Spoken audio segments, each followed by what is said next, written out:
Hello friends, मैं हूं शरत। एक नए वीडियो में आपका स्वागत है। देखिए, मैं एक बाथरूम का अंदर हूं। इस बाथरूम में प्रॉब्लम क्या है, पहले तो ये लीकेज हो रहा था, जो है दीवार जो है खराब कर रहा था। देखिए, इस तरह का दीवार खराब कर रहा था। और दूसरा चीज, ये बाथरूम जब भी ओपन करते हैं इसका स्मेल बहुत ज्यादा आता है। फ्रेंड्स, इसमें देखिए मैंने ऑलरेडी इसका ग्राउटिंग कर चुका हूँ। इसका वीडियो भी ऑलरेडी बना हुआ है, मैं एंड स्क्रीन में दे दूंगा, चाहे उसमें आप जाके देख सकते हो। और इसमें अभी प्रॉब्लम क्या है, यहाँ पे जो नॉन ट्रैप फ्लोर में या तो नॉन ट्रैप लगा रहता है या तो फोर ट्रैप लगा रहता है। देखिए यहाँ पे जो है बाथरूम का पूरा नहाने धोने का पानी इसमें जाने के लिए इसमें दो टाइप का ट्रैप रहता है, या तो नॉन ट्रैप या तो फोर ट्रैप। फ्रेंड्स, अभी ये जो है फोर ट्रैप लगा है, यहाँ पे जो है फोर ट्रैप लगा है। इसमें प्रॉब्लम क्या है, देखिए मैं आपको बताता हूँ। ये जो है सिंगल फोर ट्रैप है, और ये यहाँ पे क्या है, इसमें दो, जब फोर अगर डबल होता तो यहाँ पे दो तीन रहता है, जिसको वॉश बेसिन का वेस्ट पाइप कनेक्ट किया जाता है। पर ये सिंगल है। सिंगल में प्रॉब्लम क्या है, देखिए यहाँ पे एक ढक्कर दिया गया, देखिए ये कैप है, ये थ्रेडिंग टाइप है, इसको टाइट करना पड़ता है। जब भी ये फ्लोर ट्रैप ब्लॉक होता है, या तो बाल गिल जाके या तो कुछ भी जाके अगर जब ब्लॉक होता है, तो हमारे को ये ढक्कर खोल के फिर हमको इसको क्लीन करना पड़ता है। चाहे तो इसको आप निकाल भी सकते हो। देखिए ये दो पीस है। ये लगने का कारण क्या है, क्योंकि अगर ये ढक्कर निकल गया या तो ये इसको निकाल दिया तो ये ड्रेनेज का साथ डायरेक्ट कनेक्ट हो जाता है, जिसके वजह से पूरा पाइपलाइन और चैम्बर का जो है स्मेल है सब बाथरूम का अंदर भरता है।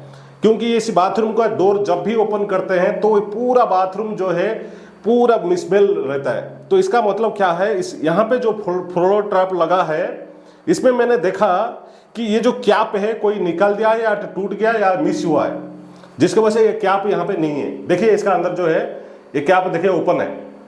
तो मेरे को सिंगल और एक जो कैप जो है ऐसा नहीं मिलता है, जिसके वजह से मुझे एक फ्लोर टैप खरीदना पड़ा, और उसका कैप को मैं उसमें यूज करूंगा।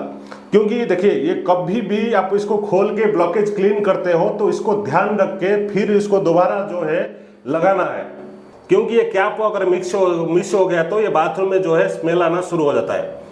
तो इसलिए कभी भी ये इसको मिस नहीं करना है। और बाथरूम में स्मेल आना वो बहुत सारी तरीका रहता है। कभी वॉश बेसिन का वेस्ट कपलिंग जहाँ पे ओवरफ्लो है वहाँ पे क्या करते हैं, फुल थ्रेड डाल देते हैं, जिसकी वजह से वॉश बेसिन का अंदर स्टोरेज होता है पानी, और कुछ दिन के बाद वो सड़ जाता है, जिसकी वजह से स्मेल आता है। जब भी वॉश बेसिन में मुंह धोने के लिए आते हो तो सीधा मुंह नीचे करते ही उसमें स्मेल आता है। तो इसका मतलब वॉश बेसिन में जहाँ पे ओवरफ्लो है वहां पे हाफ थ्रेड लगाना चाहिए। जहां पे ओवरफ्लो नहीं है, काउंटर वॉश बेसिन होने दो, टेबल टॉप होने दो, उसमें क्या है ओवरफ्लो नहीं रहता है, और उसमें फुल थ्रेड डाल सकते हो। ये जो हाफ थ्रेड डालना है, तो जहां पे ओवरफ्लो है वहां पे हाफ थ्रेड डालना है, उसका एक रीजन है। दूसरा चीज, अगर नॉन ट्रैप में कंटिन्यू जितना पानी रहना चाहिए, ये चाहे नॉन ट्रैप होने दो चाहे फ्लोर ट्रैप होने दो, जितना पानी रहना चाहिए अगर सेम लेवल में नहीं रहा तो जब भी कोई फ्लैश करेगा नीचे या ऊपर तो यहाँ पे स्मेल आना शुरू होगा।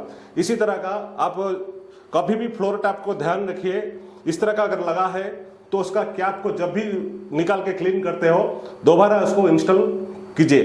देखिए फ्रेंड्स, ये बाथरूम में क्या हुआ था, लीकेज हो रहा था। जो टाइल्स का जो गैप है इसको मैं ऑलरेडी फिलिंग कर दिया हूँ, क्योंकि दीवार खराब कर रहा था वाटर लीकेज होने के बाद है ये। और दूसरा जो कंप्लेन था कि इसमें स्मेल आ रहा है, मैंने जब चेक किया तो उसका डोर ही नहीं है। तो अभी मैं जो है एक डोर ला के इंस्टॉल किया हूँ। अभी ये बाथरूम में ऐसा स्मेल का और लीकेज का प्रॉब्लम नहीं होगा। फ्रेंड्स, अगर ये वीडियो आपको अच्छा लगा चैनल को सब्सक्राइब करना, लाइक तो फ्रेंड्स एक जरूर करना।